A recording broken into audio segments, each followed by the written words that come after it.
This is the Victorinox Dive Master 500 Mecha.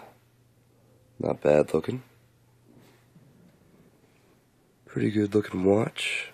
It's got all the right angles on it, as far as you can see.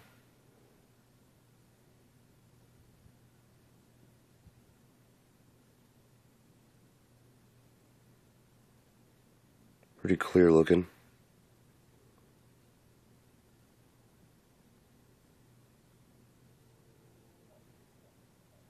Fits the wrist pretty good, don't it?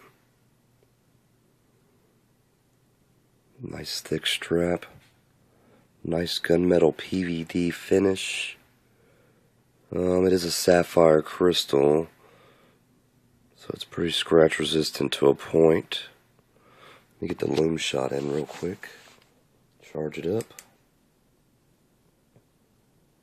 Well, it takes a second to charge it with a UV flashlight. That thing's not bad, huh? That's in the light, too. So, imagine in the dark how bright it would be.